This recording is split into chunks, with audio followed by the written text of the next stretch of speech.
గెలుపే ఊపిరిగా, పట్టుదలే ప్రాణంగా, ఆశయమే గమ్యంగా పోరాడే యోధుడికి విజయం అన్స్టాపబుల్. ప్రశ్నల్లో మరింత ఫైర్, సర్దాల్లో మరింత సెటైర్, మీకోసం మరింత రంజుగా. దెబ్బకి థింకింగ్ మారిపోవాలా?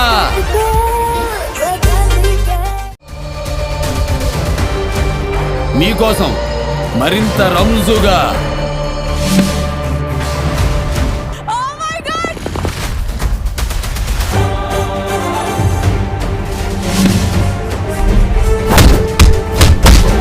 अब तू देख लेगा बच्चन साहब का खेल.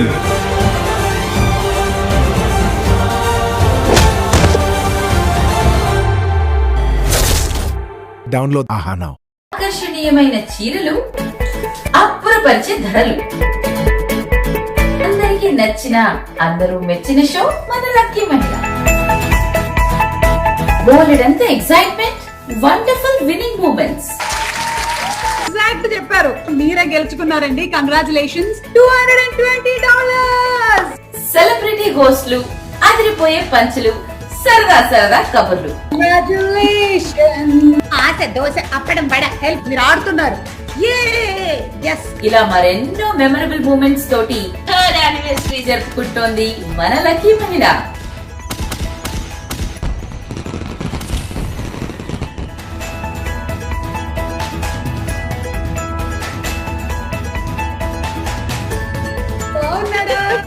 Watch it live only on TvAsia Telugu. మీ అందరికీ థర్డ్ యానివర్సరీ శుభాకాంక్షలు.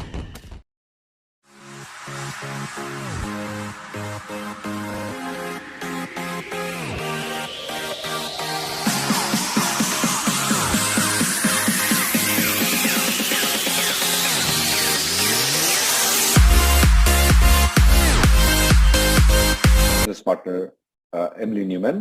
We are from Radio Newman PC, and TVASIA brings in every Sunday the upgrades on the immigration. We give all the things what you needed for the business immigration to stay in the United States, get a green card. But today we changed our time from 4 p.m. EST to 8 p.m. EST. Emily, the discussion today is that we know that USCIS has identified a lot of people as duplicate filers. Is this the first year they have identified, or is it first year that they have announced it though? Yeah, this is the first year they've announced it, but it is not the first year they've identified it. They've actually gone back to every year since the electronic registration has been in place and have came out with the numbers of how many duplicate filings there were each year. And it basically has tripled every year going back to 2021 fiscal year. What do you mean triple? Can you give me some numbers? Yeah, so the first year we had the electronic lottery was in April of 2020, which was the 2021 fiscal year. And there were about 28,000 people that they identified as multiple entries, multiple registrations for the same person. The following year, that went up to 90,000. And then last year, 165,000. And now this year, for the fiscal year 2024 that just happened, 408,000 of the 780,000. So over half of the registrations that were submitted for this year's lottery were actually duplicates for the same individual, and only about 350,000, maybe less than that, were actually legitimate submissions. So Emily, what you're telling is that the total amount of people that submitted the registrations last year seems to be 309. Are you telling that there are more duplicates this year than the total number of applications last year? Are you sure? Yeah. Yep, that's absolutely right. Now, people say that legally it's allowed for people to file with a different unrelated companies. So why is that you are telling these are fraudulent applications or duplicate applications or wrong applications?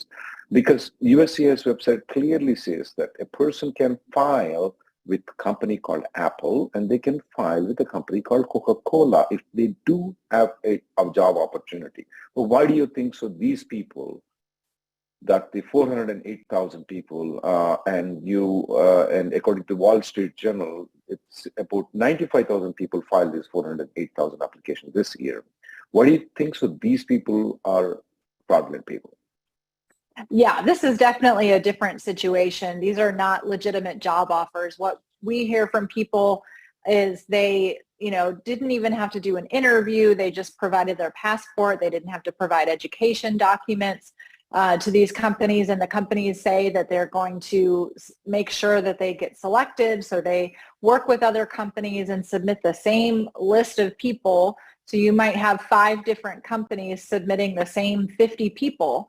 And it's very easy to see the data. I mean, USCIS, this is an electronic filing, so clearly they can data mine and figure out which sets of people are with the same sets of companies.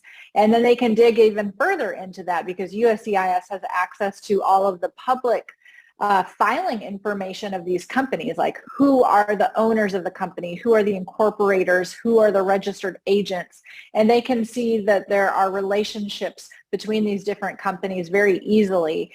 So yeah, we're definitely not talking about people who have a job offer from Coca-Cola and Pepsi. That's totally fine to submit a registration with both, but these are companies that are created just for this purpose. A lot of them are shutting down now that they see that there's potential criminal liability involved. And, unfortunately, a lot of people fell into this trap, even though we've tried to warn them against this for so many years.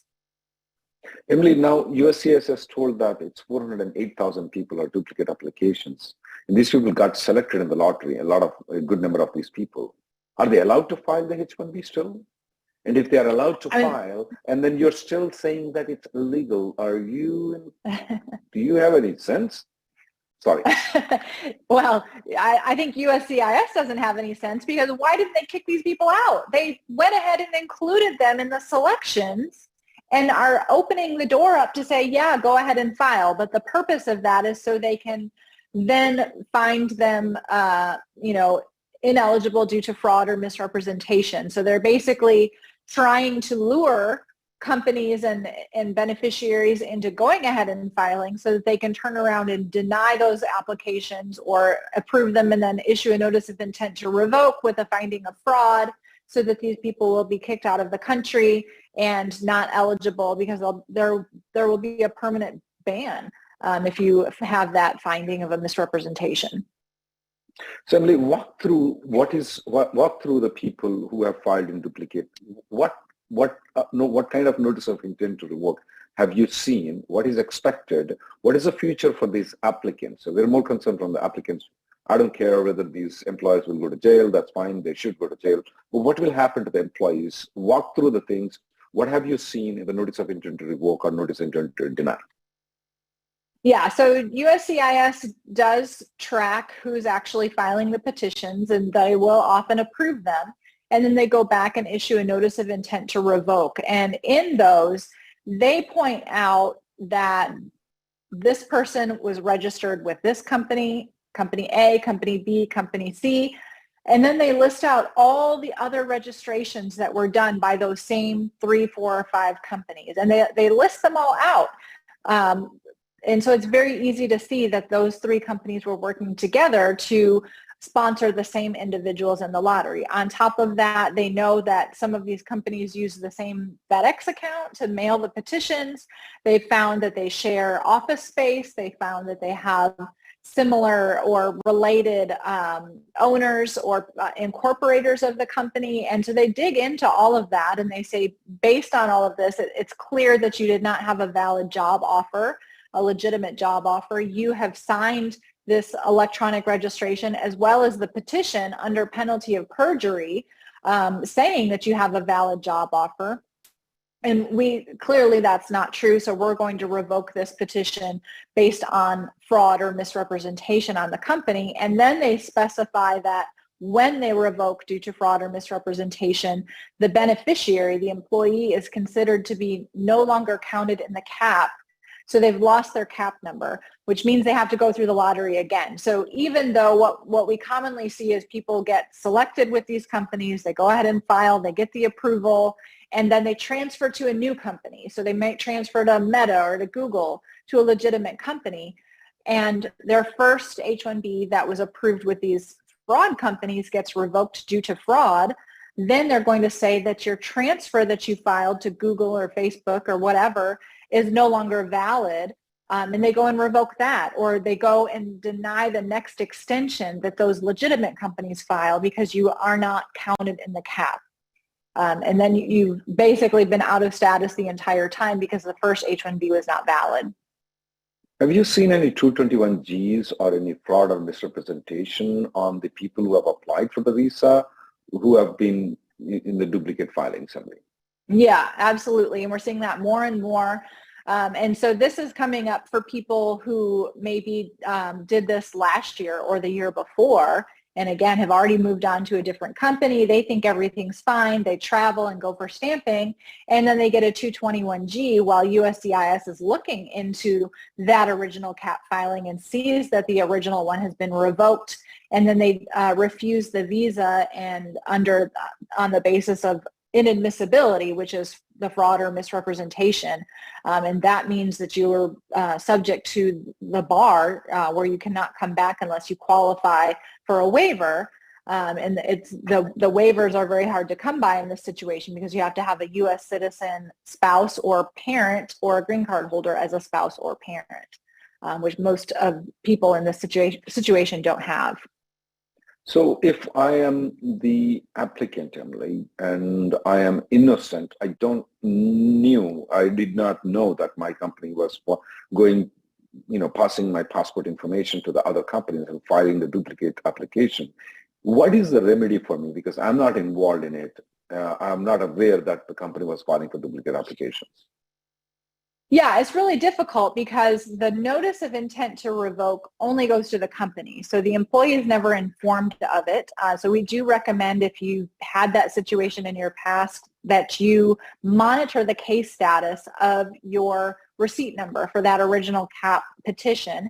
And if you see that a notice of intent to revoke has been issued, you need to definitely speak with an attorney right away.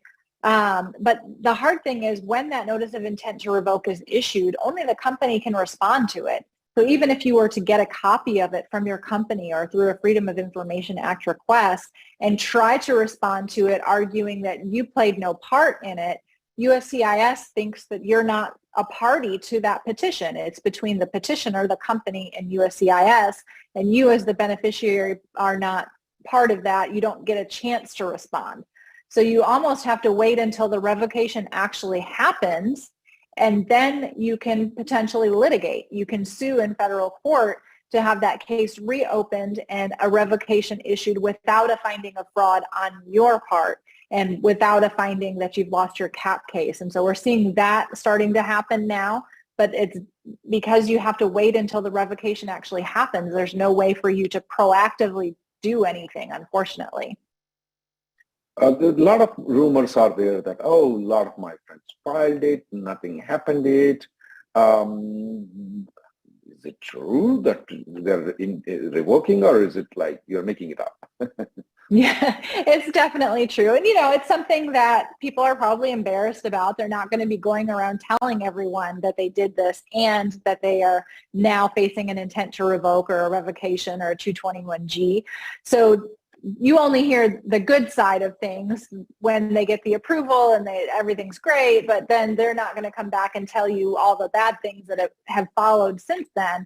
But attorneys do get that information because we're the ones they come to figure out, what can I do now? I've messed up. How can I fix this? And so we're definitely seeing these intent to revoke, even though no one's publicizing it. They don't want to share that information publicly. Anything else, Emily, before I go to Q&As? Nope, I think we can move on.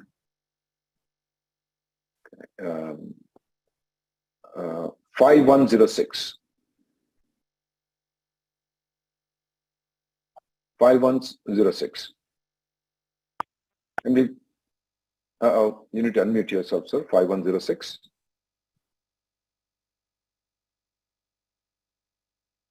I'll go to 5541. Phone ending 5541. 5106, you can unmute yourself by pressing *6. 5541, you can ask the question, sir. Emily, while 5106, you have a question.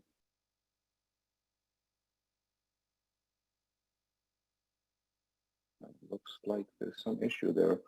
Emily, go ahead, sir. Phone ending 5106. Go ahead, sir.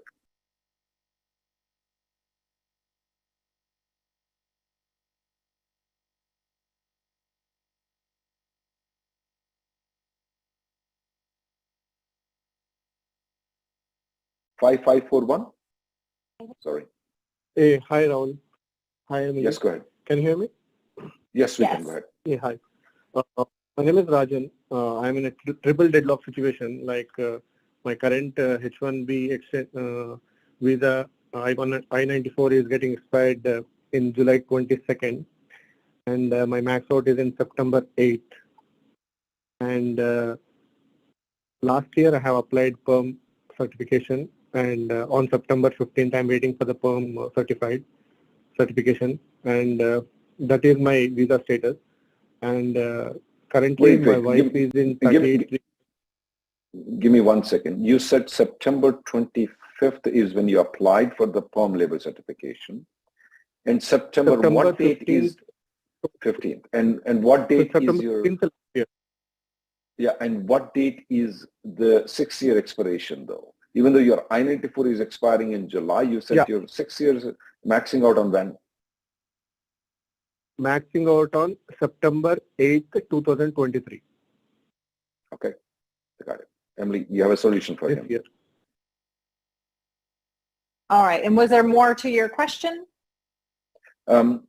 Yeah, more to question. Like my wife currently is in 38-week pregnancy, and I'm like, once kid is born, I think I need to apply for passport and everything. So before that max out, can I get the passport, and what is my what's the best solution for my visa case that I can stay here? I'm like, is there any based on the trends of PERM approval, can I get that PERM been certified before that one, and can I apply I-144 within premium processing? So all these things I just wanted. Yeah. Sure. First Gotcha. of all, so your PERM was on the bit. Sorry, go ahead. Yeah, your PERM was filed September 15th, 2022, and you're maxing out September 8th, 2023, correct? Correct. Yes, Emily. Okay. So there's two provisions that allow you to extend the H-1B beyond the 6-year limit. So the first one is when you get the PERM approved and the I-140 approved, now you're eligible for the 3-year extension. But you also have the ability to get a 1-year extension if your PERM was filed and is pending 365 days before you hit your 6-year limit. Now, in your case, you're off by 1 week, which means that you need to be able to recapture 1 additional week. So if you take a trip to Mexico, stay there for maybe 10 days, come back using automatic revalidation, now you can get your extension of your H-1B to September 18th, 2023. That's your new max out date, right? Because you stayed outside for 10 days. And you can add an extra year because your PERM will have been pending for 365 days by September 15th, 2023. So that's probably going to be your best bet if you don't want to wait and see if your PERM is going to be approved by then. Now it should. PERMs are generally not taking a full year to process after they're filed. They're about the 9-month mark these days. So you could wait it out a little bit longer and see if you can get your PERM and I-140 approved. At the same time, your I-94 is expiring in July.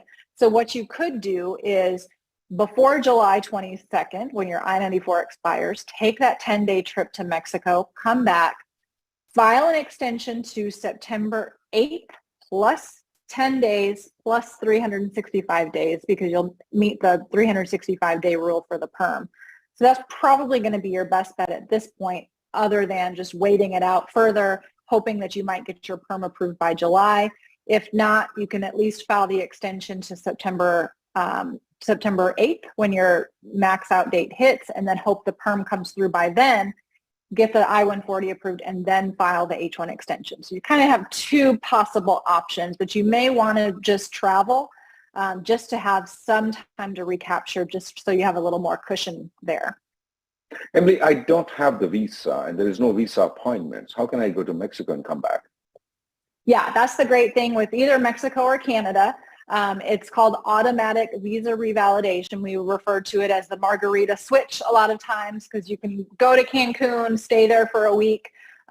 You do not need a visa, a U.S. visa stamp to come back into the U.S. You can use your expired visa stamp plus your valid I-94 to re-enter the U.S. without going for stamping, as long as your stay in Canada or Mexico is less than 30 days. It's called automatic visa revalidation. You can find the information about it on CBP's website and print that out and carry it with you. But it's a great way to be able to travel, to be able to recapture time without having to go for stamping. I would strongly advise to take this option of going to Mexico. The reason is that you don't want to count on labor and I-140 getting approved on proper timing.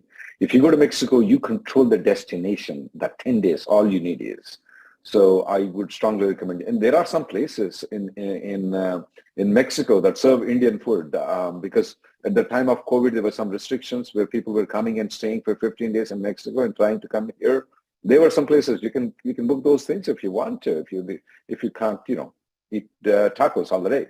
The next person would be 1605. 1605. Yes, hi sir. Can you hear me? Yes, go ahead. Yeah, hi. 16. My name is Indra. So, I have a question regarding my visa stamping. I recently got stamped very recent, like a month back. I was stamped until 2025 with employee A, and I'm now back into the US. And I now got a full-time offer from employer B. So I'm getting married in the month of October 2023. So when I filed H4 for my wife using employer B's I-797 and employer A's visa copy, because for H4 is visa Dropbox documents, they're also requesting for the active visa copy for the primary applicant. Now my question, sir, is do they question about this discrepancy of the employer name in primary applicant's visa copy and I-797 for for H4 visa?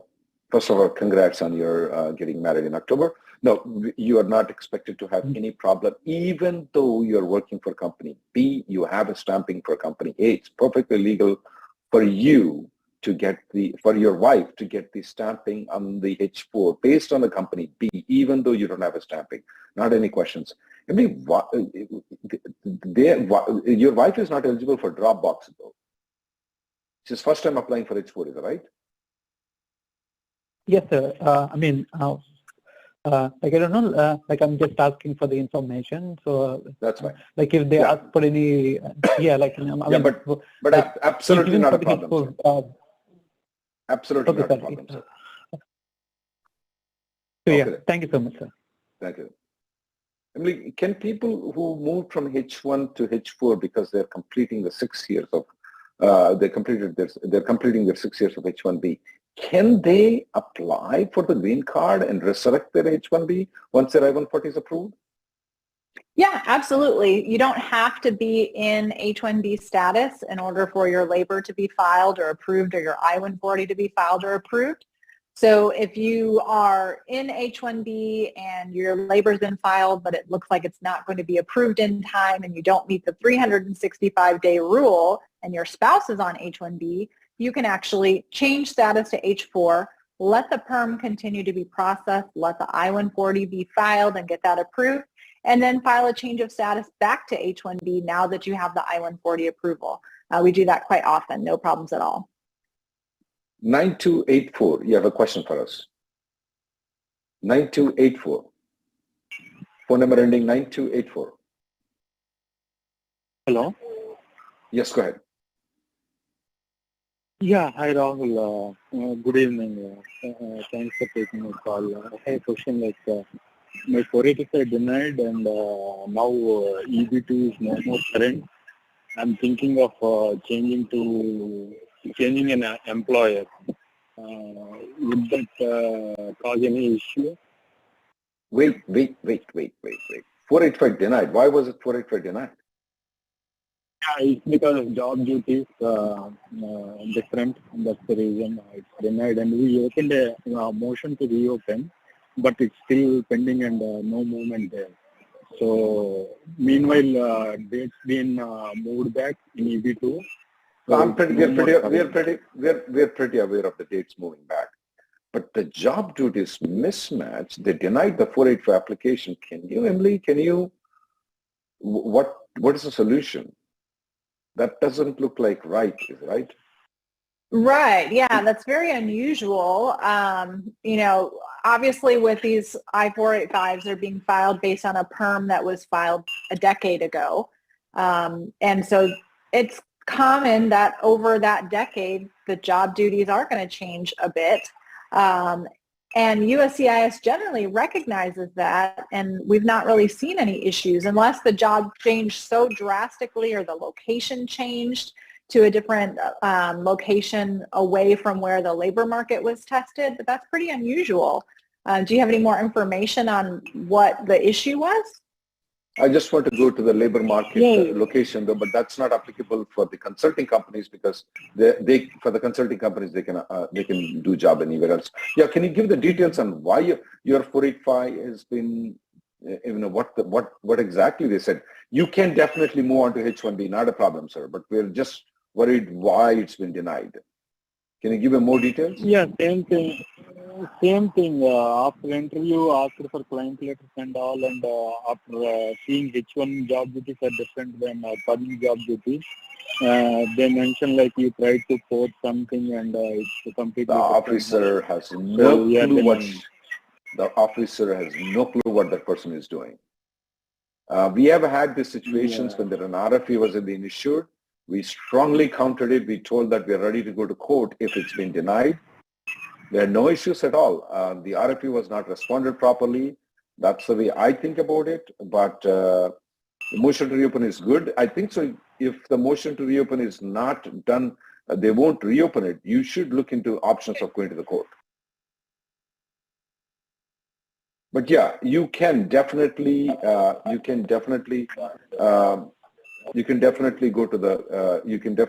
to a different company though. But I would really want to fight your case. 4795. 4795. Hi, Rahul sir. Are you able to hear me? Yes, go ahead. 4795. Go ahead. Hi, Emily. Thanks for taking up my call. So we are on H1 and work for services company. So the thing is, recently we changed the project, and right now we are in a location where it is neither the client location nor the employer location. So will it be a problem for the extension, because the extension is coming up in next June 2024, and we are supposed to apply. We are thinking of applying it in October. So, Emily? Recently we changed the project. Earlier, the client location is the state here. So right now we are in the current client location, and like the employer location is California and client location is Georgia. So we moved to Georgia, but now we got a project in California again. So is it okay to stay in Georgia, or we are supposed to move back to California, because in Georgia we don't have either employer or the client? So the LCA that was used to file your petition, it sounds like it had both California and Georgia on it. Is that correct? Yes, earlier, yes. Okay. And now with your new project, you're wanting to stay in Georgia but work for the client that's in California? Yes, and right now work from home. So we are not Gotcha. sure how long they'll ask for work from home. If the presidency changes, that might be a problem in 2024. So yeah, actually, is it okay or will be in trouble? We don't want to No, take any it's risk fine. as per our different circumstances. Yeah. Yeah, so basically the only requirement is the LCA that was filed with your petition has to cover your actual physical work location where you are. So if the client that was in Georgia and where you were working is in a similar location to where you're living in Georgia, and now you're going to be working remotely, but for a client that's in California, no issues at all because your work location is still Georgia. It's still covered by that LCA. Now, if you end up having to move to California because the client wants you coming in to work there physically, then you'd need to make sure that the LCA also covers that California work location. If it doesn't, then an amendment needs to be filed before you make the switch. But it sounds like the work location in Georgia is already covered on your current LCA, so the fact that the client changed doesn't create any issues for you when you file your next extension in 2024. Thank you. Oh. We'll go to the next caller. 4232. And before we go, there are some quick questions I want to answer for the question of Shivananda. Got medicals RFE. Does it mean the priority date is going to move and I'm going to get the current? No, just because you got a medical RFE doesn't mean that your priority date is going to move. That is definitely not an indication at all. Atul is asking the question with regards to the passport stamping getting in the United States. We are expecting that by end of this year. Is it, Emily? Is that right? Yeah, I mean, they were talking about it sounding like it might happen this summer even, but hopefully before the end of this year. 4232. Phone number ending with 4232. You have any question? Hey, Rahul. Good evening. This is Deepak. I have a question. So my H1 got extended for 3 more years. And recently, a couple of weeks back, I filed for my wife's H4, which is, we received the receipt, but I'm not sure when it will be approved and we get back, right? Both H4 and EAD extension. So I think she has until August 11th, 2023, she has her visa I-94 extended and her EAD also will expire on August 11th. So I heard you were talking with a couple of folks here to go to Mexico and come back, or Canada, go to Canada and come back, right? So what are the visa restrictions we can have when we go to Canada and come back? Do we have to take a visitor's visa? For Canada, definitely. You need to take a visitor's visa. Does she have the US visa until August, or she doesn't have the US visa? Her US visa is there until August 11th, 2023. Yeah, and she got her receipt? I got the point. If she goes to Mexico, though, the Mexican government does not require a visa if you have a US visa to come back. So it will be easier for her to go to Mexico. And when she goes to Mexico, when she goes there and flies, not drives, and spend a day there, and then she comes back and she shows the H-1B 98% of the time. Her I-94 will be extended until your H-1B expires. And based on that, since her I-94 is now extended, the USCIS the website of the USCIS indicates that she can work for 540 days beyond the August of 2023, because now her I-94 is extended. Got it. 778. So it's like once she goes. Go ahead. Sorry. So once she goes to Mexico and come back, so then she can, work beyond 540 days. That's what you're saying, right? Up to, not beyond, up to 540 days. Yeah, also up to. Yep, sorry.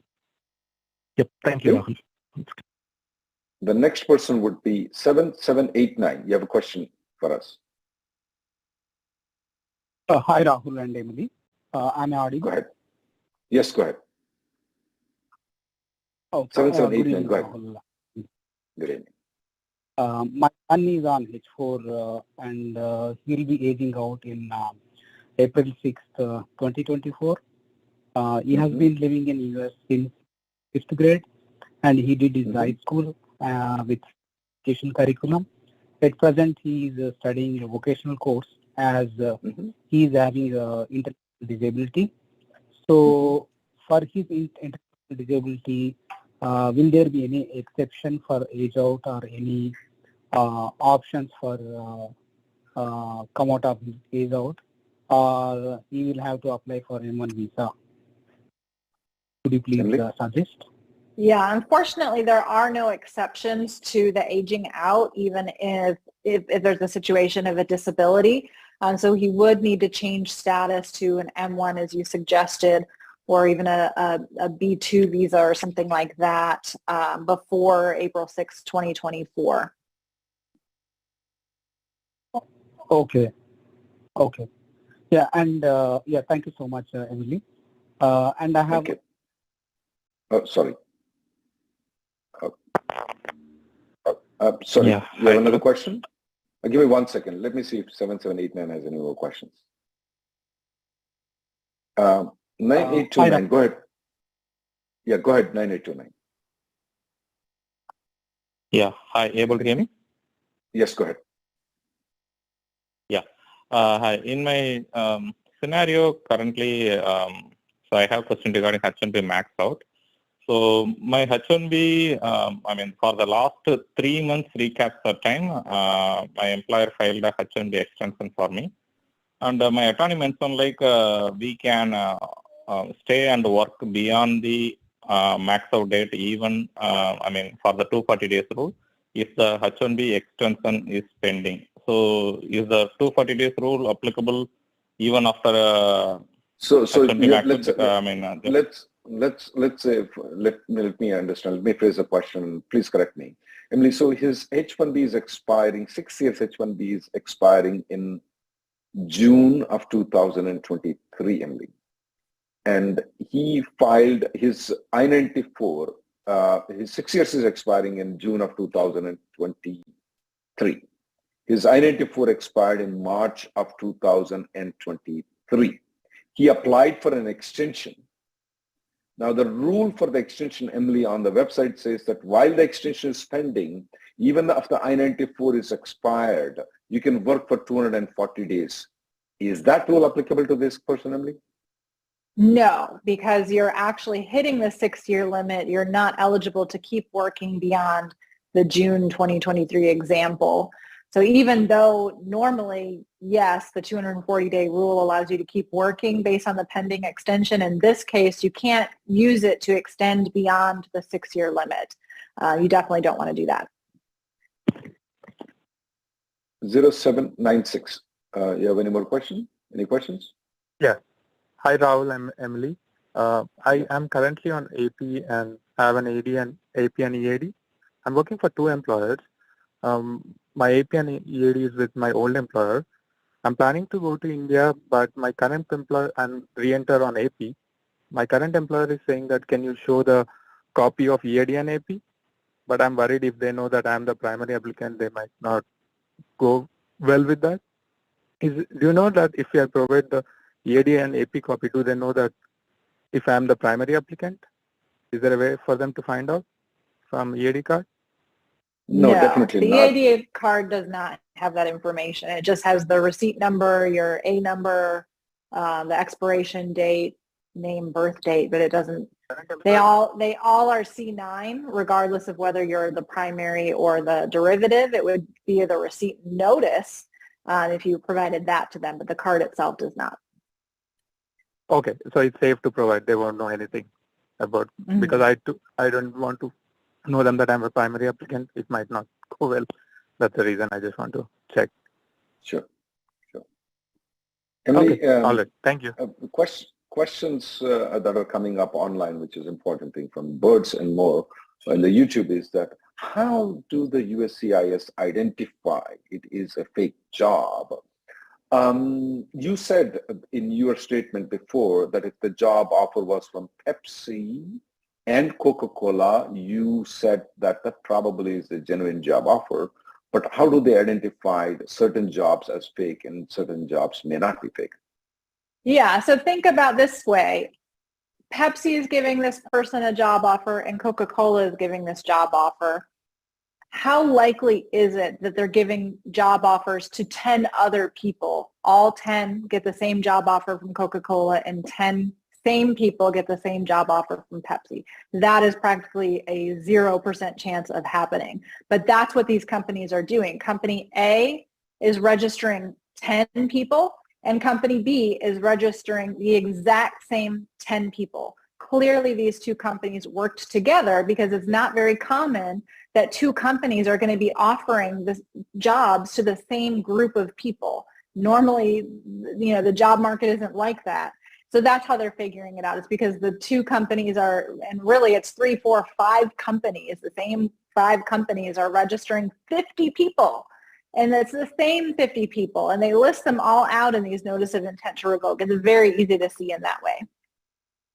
Yeah, and please understand that these people are only registering, like as Emily has pointed out, 10 people that not only Pepsi and Coca-Cola, these are the only 10 people that they are filing. It's not that they are filing 1,000 and out of those 1,000 people, 10 people are matching. No, it's not the way that the consulting companies are doing. That's one way.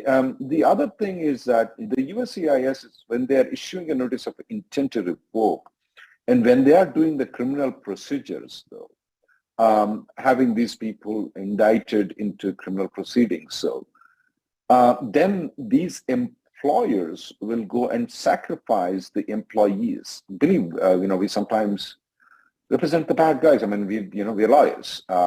Just like doctors, they have to treat every kind of person. We are lawyers. Our duty is when we represent these bad guys, believe us, we just go and admit to them saying that we did all these fraudulent things. These are the duplicate filings we do, because that's how to save the skin for the employer. They do it. They will sacrifice you guys. And when the investigation happens, though, what happens is that they send notifications. Sometimes they do speak with the employees, ask the questions to the employees. The employees want to save their own skin at that point of time. So the pitch between the employer and employee, then the things will be revealed to the USCIS, and the USCIS will come to a conclusion the entire company is fraud, and they will start revoking all the H-1Bs. And these employers don't defend it. And one main thing is that when the notice of intent to revoke has been issued, though, the most common thing that we see is that the employers do not share that information to the employee. Emily, what does that indicate when the employer is not sharing the information with the employee? Yeah. Clearly they're hiding something, and usually that means that they did do what USCIS is claiming they did. We see that all the time where the employee sees, I got a notice of intent to revoke. I can see it on my online case status, but the employer's not sharing it with me. And unfortunately, there's not really much that can be done in that situation. 8745, you have a question for us. Phone number ending 8745.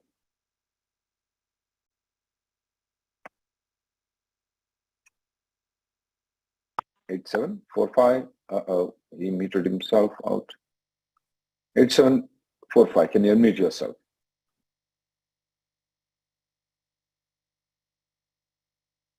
(9405). Phone number ending 9405.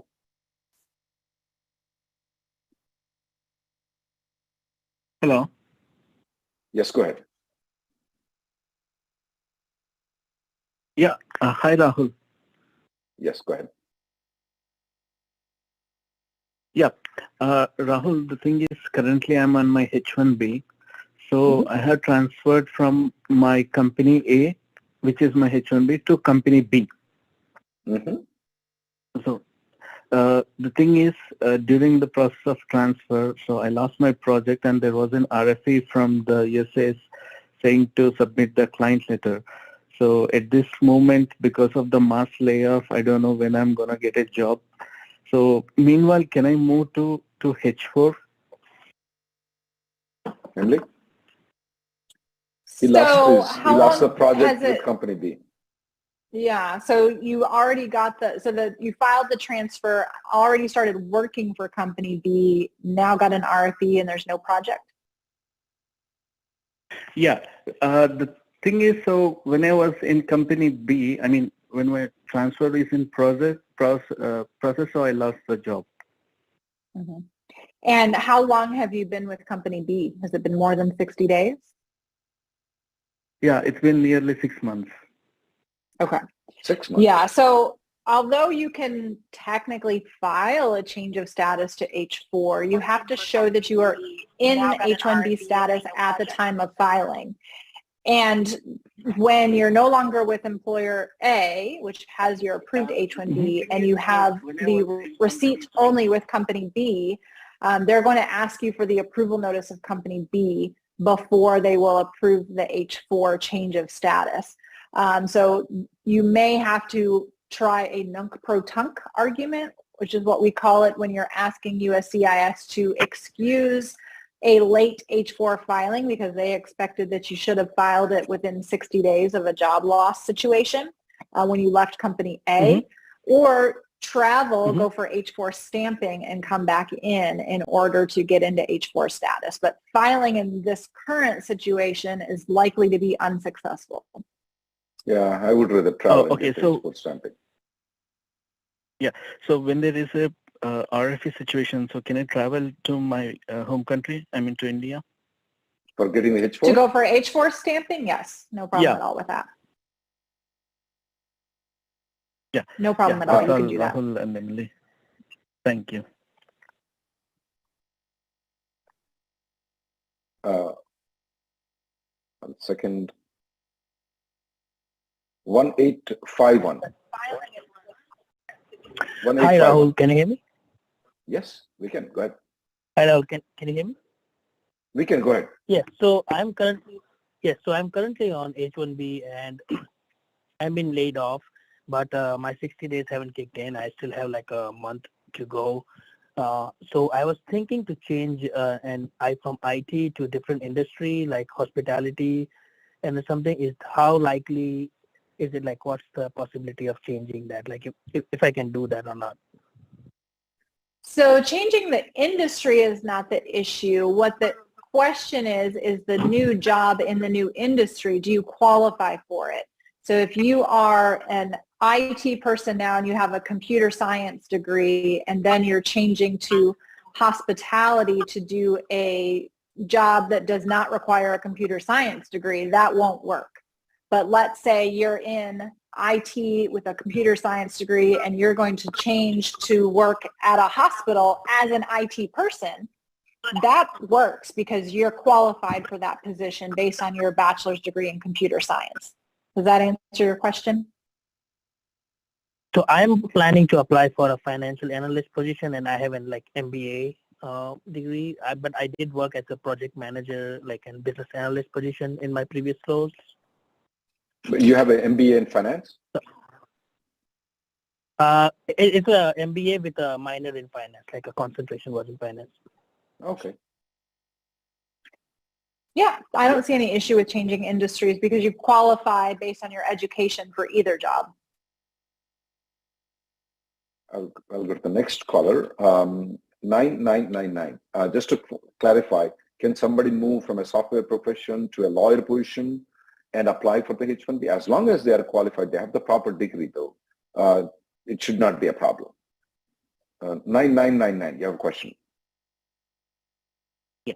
Hi Rahul, hi Emily. So actually we have, we are talking about H-1Bs. So right now when we are on OPT, is there a chance for any Indian who comes here to do a business? Okay, like we have an idea about H-1B and there is one employer who is providing me an opportunity, and I know on OPT I can work with as a self-employed. But what about the next stage? Like after 3 years, what I have to do with that for Indians? So you mean to say you want to be self-employed? Is that what you said, or you want to do a business? Yes. Yes, that's right. So after you're in H-1B for 3 years and now you want to open a business, let's say, like the way Dell Computer did, Apple did it. Yeah, that's a good question, Emily. Can they do it? Yeah, and it's tough because the H-1B does not allow for self-employment. So you may have to look into other options like an O-1 if you can show that you have a successful track record in your startup as a business owner, that's really your only other Actually, option. sorry, you got it wrong there, Emily. Like I was saying, like I'm on OPT AD, not on H-1B. Right, yeah. So when your OPT expires, what are you going to do? You need to get on an H-1B is typically the path for, you know, for someone to work. And the H-1B does not allow self-employment. So an O1 would be one possible option. Otherwise, you have to have other people that are also owning the company that you would have to report to that can fire you and terminate you and tell you what to do. So you can potentially have an ownership share in the company and file an H-1B, but you can't be completely self-employed where you're the only boss and you're just working for yourself, if that makes sense. So there's got to be either a board of directors that you report to or another co-owner that has control over you and over your job. That's a way that an H-1B can still be filed. The H-1B form does ask if the applicant has an ownership interest in the company, so that does have to be disclosed. But as long as there are other people that are actually in charge of you when you're at that company, even though you're a part owner in the company, it can still be done. But to be the sole owner and just to work for yourself, really not a lot of options.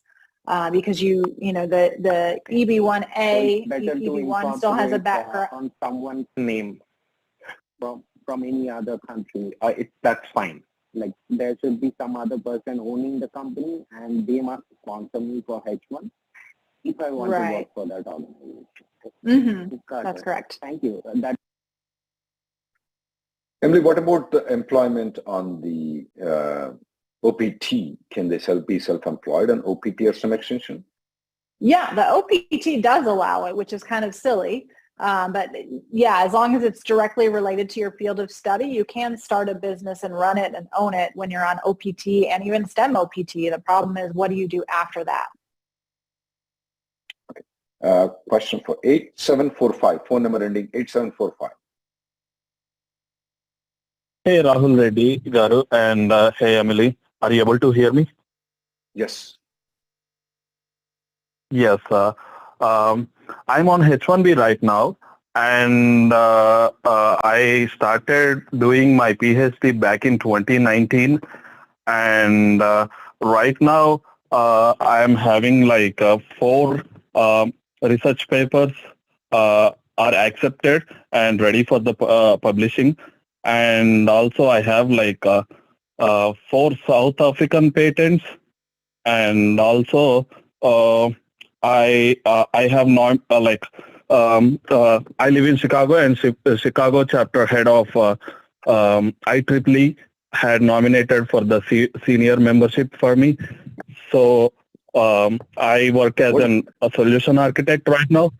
So what are my chances of EB-1A? And also I am looking for any possible suggestions which I can work on.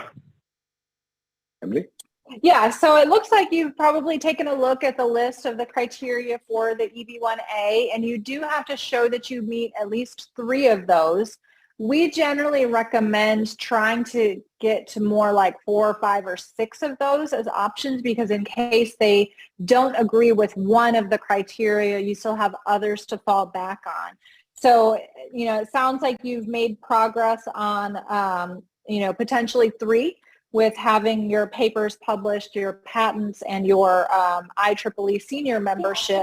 But I would also be looking into additional options for judging the work of others. If you can be a, you know, one of the people for a journal that reviews other authors' journal articles before they get published, or you have looked at others' work for conferences that are for people who are applying to be on a panel at a conference or give a presentation or something like that. So that's another option to look into. And then they want to see your contribution to the field and that you've really risen to the top of the field. So number 1 is you've got to identify what the field is. and be very specific about it so you can show that you're one of the top people in that field and what have you contributed to that field. Also, if you have articles published about you or about your work, that is also one of the criteria. So it sounds like you're on your way. Certainly, it'd have to be more of an in-depth look to see if you could qualify now based on what you already have. But there are some additional things you could do to bolster that case and make it a little stronger even. Emily, you did cover the EB1A. Could it be possible that he should also try to shoot for EB1B? Because EB1B might be a cakewalk for him, is that right? And explain that to him, please. Yeah, so the catch with EB1B is that it does require an employer sponsor. So it's for outstanding researchers or professors. And so although the standards are a little bit lower, so it might be easier to qualify, you do need an employer to sponsor you. And if you're doing the outstanding researcher side of it, that employer has to have already 3 other full-time researchers on staff and now sponsoring you. So that's something to consider. And it's very possible you could probably even qualify for the EB2 NIW, which does not require a sponsor, but of course EB2 is backlogged, so it's not a fast option. So yeah, depending on whether you have an employer that's willing to sponsor, EB1B might also be an option, but without a sponsor, you would want to go ahead with EB1A. 4361, you have a question for us. 4361. Hi, Rahul. So this is Sridhar here. Yes, go ahead, Sridhar. So my question is actually, I have my wife working on her H-1B and I'm on my H-4 I'm working on a full-time job. So my wife actually is conceived and looks like company is not doing so great. Like there's a planned recession, like layoffs in the next 2 to 3 months. And it's not the right time for her to search another job, probably. So we are planning to relocate to India. Is there a possibility that I could work remotely on my H-4 EAD? My company is actually okay for me to work remotely, but then on H-4 EAD, what does the law say? And is there any possibility on that? Well, India doesn't give H-4 EADs for Indian citizens. So when you're working in India, though, you're an Indian citizen. To work from India for a US company, you don't need a H-4 EAD. You don't need a H-1B. You don't need any work permit. You don't need us. Right. You got the point? So the question is, how would the payroll run? That's the main question. If the employer is willing to, they can directly pay you without paying any taxes in USA, and you will be subject to the Indian taxes. That's one method. But if the other method is sometimes they would like to have a US company. You can contact some consulting company. They will take the money in USA and they can give the money in India to you. That's allowed too. Or they can employ you in India. There are many different ways you can do legally, move the money from India to there, and you can perfectly work from India. You do not need H-4 EAD. You do not need H-1B. You do not need L-1. You do not need Emily. Okay? Got it. Thanks. Thank you. Thanks a lot. Okay. Well, I'm qualified, Emily, as an Indian lawyer to say Indians can work in India. This is going to be 4361. 4361, you have a question.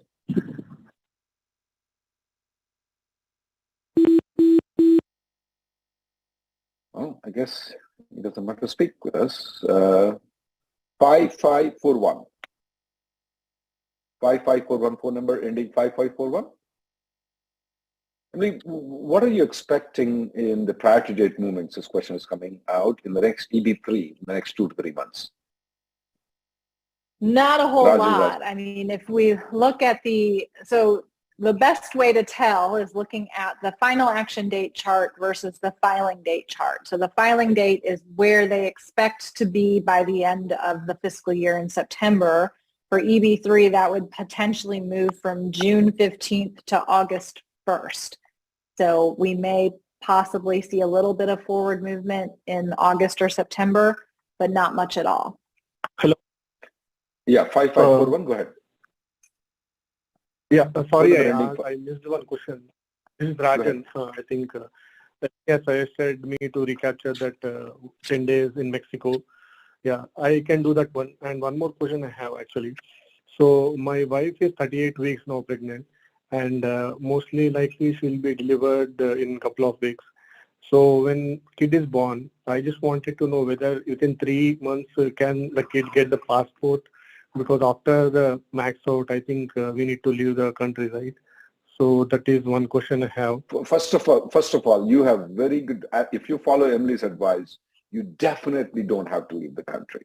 I mean, just go to spend 10 days, have nice margaritas in Mexico, and that's it. You will be able to extend it. Now, coming to the next question, answer your question. But you can get passport in 1 day, sir. I have got passport in 1 day. If it's an emergency, they'll give it in 1 day. Okay? Okay, that is on birth certificate, and that is only thing that is required, right? Or without that also I can that's right. No, you have to get the birth certificate. That shouldn't take much time. That shouldn't. Within 1 week time, you can get everything. Okay, thank you. And one more thing, I already have a Canada visa, work permit. I have that. I can go to Canada, right? We just said Mexico. Canada is good too. Canada or Mexico. Only Canada or Mexico. No other country, guys. Okay? Because you need to have a visa to come back if you go to any other country. If you go to Canada or Mexico, you're visiting only for 30 days. You're coming back. You can come back without any visa stamping to United States as long as you have the I-94. Okay. My wife does not have to. Only I can visit to Mexico, right? My dependents don't have to visit, right? Absolutely not. That? They don't need to. 3082. Phone number 3082. 3082. Uh-oh.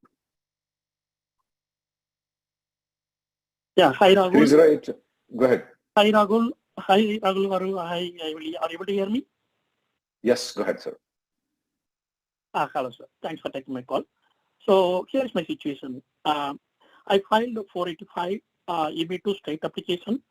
So priority date is around March 2012. And recently I received, my status currently shows as, a CRP pending. But recently I received a medical RFE for all of my dependents and myself. So my date is not current still in final action date. So I would like to know if I submit the medicals, will there be a chance that, I can get, GC before September? Do you think that the date will move because they're asking for medicals now? Emily? Very unlikely, but I mean, looking at the filing date for EB2, it might get to May 1st, 2012. And you said your priority date is in March. It's possible, but I would not hold my breath on it, because even though that's what the filing date is, we go wrong so many times. It's impossible to predict. So our best guess is based on the filing date chart, but even those dates go backwards as well. Yeah, just because you got an RFE, you got an RFE does not indicate anything. We are getting RFEs for the medicals for the people whose priority date is December 2014. So does it mean they are going to become current in the next 6 months? Right? So I don't know why they are asking now. It's valid only for 2 years. I know, but I do not want you to fight this case, okay? I just want you to submit the medical. So even if your priority date, even if the people whose priority date is 2014, if they ask you medical, just submit the medical. You want to fight with them, you can give thousands and thousands and thousands of dollars to us. We will fight until your last drop of your blood, not my blood. Okay, so don't fight. Okay, so once we submit. Sorry. Can you unmute yourself, 3082?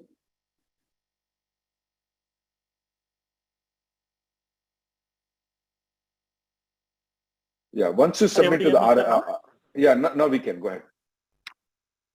Okay, yeah. So once we submit the medicals and other documentation looks good, what will be the next status? Will they pre-adjudicate my application or not? How do I know whether they pre-adjudicated it or not? There's no way to know. it's just going to sit there. They may have looked at it and got it ready, or they may just put it on a shelf. And there's no way at all to know one way or another until the date becomes current, and they approve it quickly, or they take another couple of months to approve it and send another RFE. 6551, you have a question for us. Phone number ending 6551. Hey Rahul. Hey Rahul, hey Emily. So I just want to check, like when we say that the employers should have a valid job offer when they apply for the H-1B, so how does USCIS determine if the employer have a valid job offer, and especially when, you know, the job starts in future, that's like 1st of October? Well, there's definitely a clear pattern of what companies do that are these fraud companies. A lot of them claim that they have an in-house project and that they'll have you work on that. And then once October rolls around, they don't pay you, they start marketing you to a client, and then 3 months later they finally get you on a project, and only then do they start paying. None of that is legal. They should not be doing that. That's the typical arrangement, and we see it all the time, and so USCIS sees it all the time. So they can sniff out, they can tell the difference between a petition filed by Google and a petition filed by ABC Consulting Company that has never existed before, has 0 employees, and filed 100 registrations. They know exactly what ABC Consulting is. They typically, as Emily was pointed out, there's a pattern. Like if they have filed for, let's say, 50 H-1Bs, how many people they're placing them at the place where they told that this employee is working? Let's say out of the 50 people, only 10 people they placed. That means there is an indication. But out of the 50, if they have placed 49 people at the locations, at the places where they're played, and the payroll is running, one guy or 2 people out of the 50, they were unable to place at that particular place, let's say Coca-Cola or Pepsi or some company like that, that's fine. I mean, the USCIS understands that there will be some business changes in the last minute. But out of the 50 people, and believe us, some of the companies, none of them, they won't place any of those people at those locations.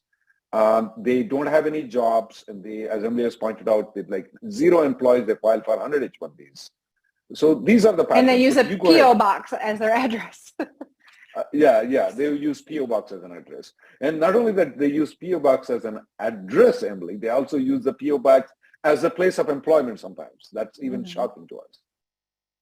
You go ahead, sir, with any further questions. 6551. No, that answers. Thank you so much. And when we look into these companies, though, we will be able to identify them very easily, though. Now, believe us, when we go to myvisajobs.com, if you guys don't subscribe to myvisajobs.com, please subscribe. There is a pattern we can see. I mean, they don't have any history of filing H-1Bs, but all of a sudden they're filing 100 H-1Bs this time. And you look into the cities of the employment, we are able to identify how many of those people are, employed at the location where the employer is. So these are easy indicators for us, but USCIS has much more better tracking than us, of course, better than myvisajobs.com. 7523. 7523, you have a question.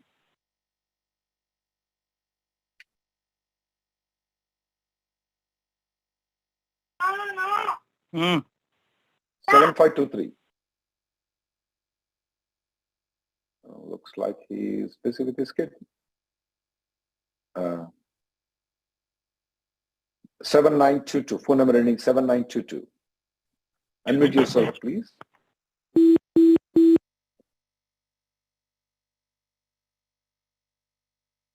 Two 707. Hello, sir. I'm audible? Yes, you are. Yeah, thanks for adding me.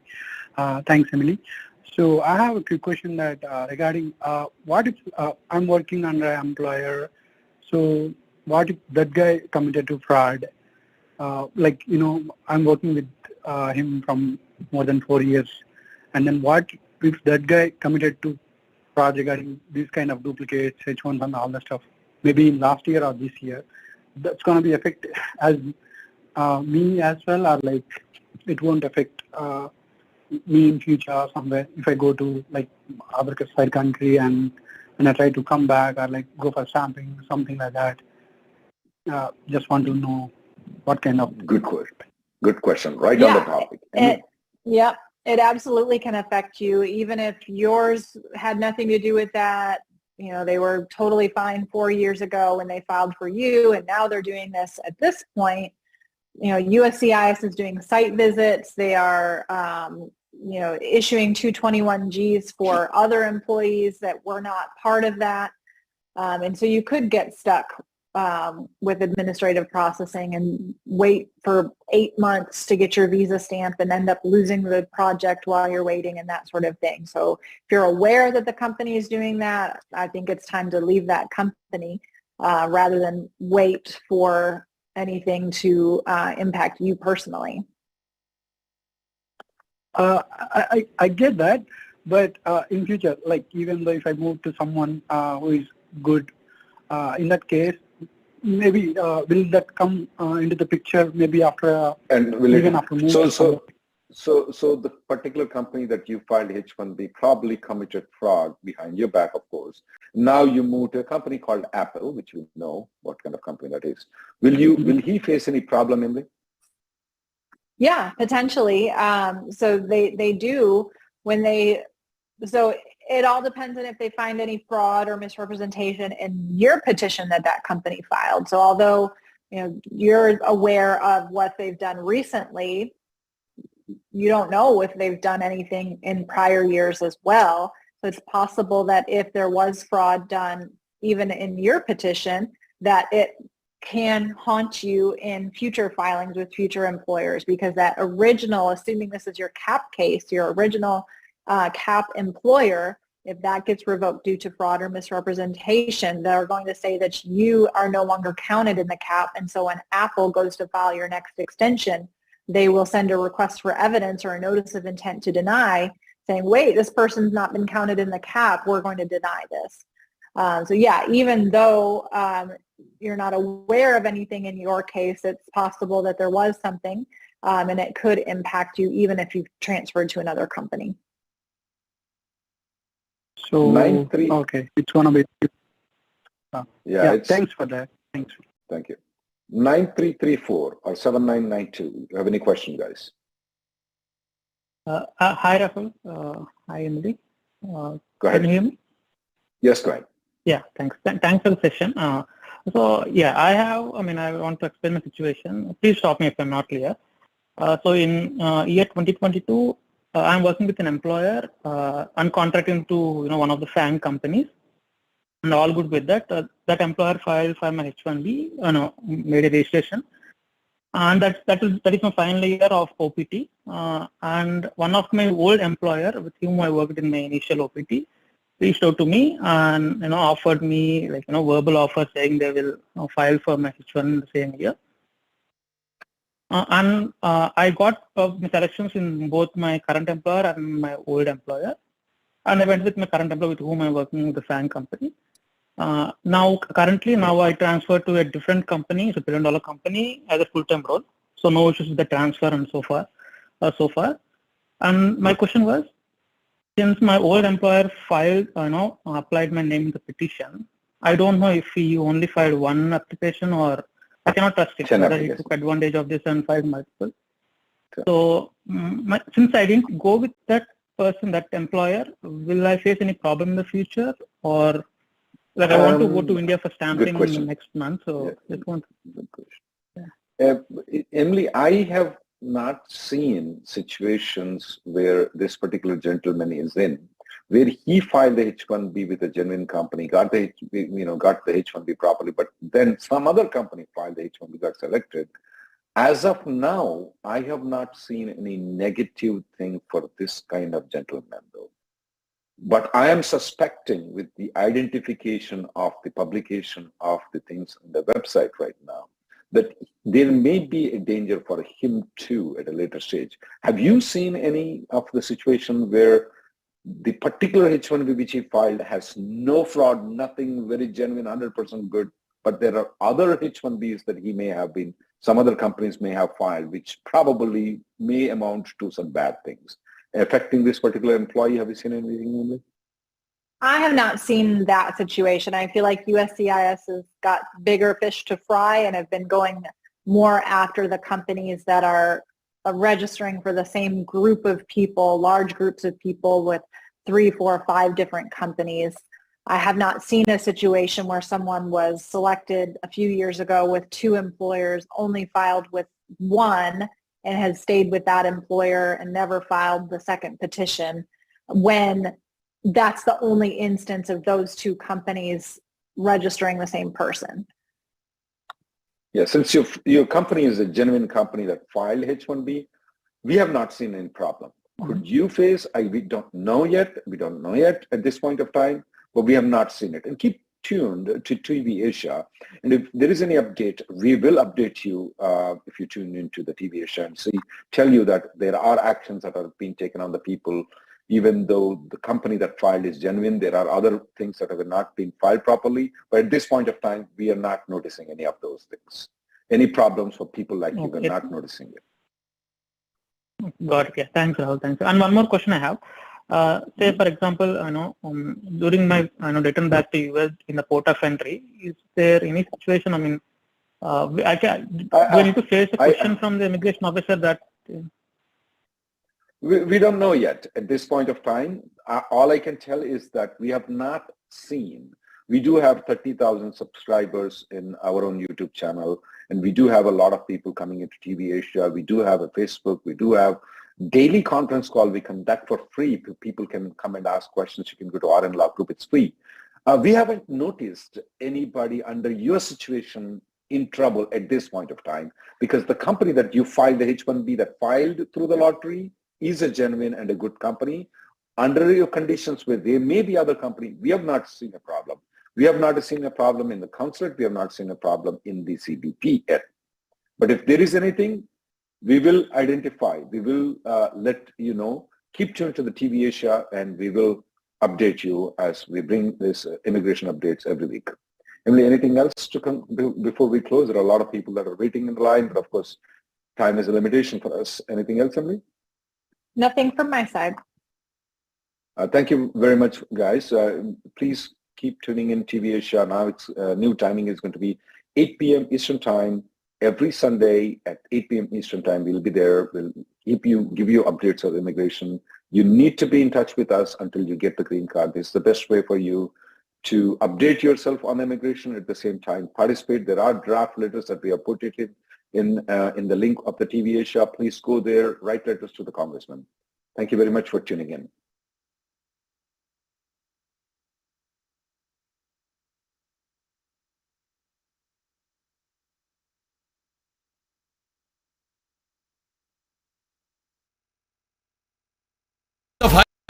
సరదాల్లో మరింత satire మీకోసం మరింత రంజుగా దెబ్బకి thinking మారిపోవాలా.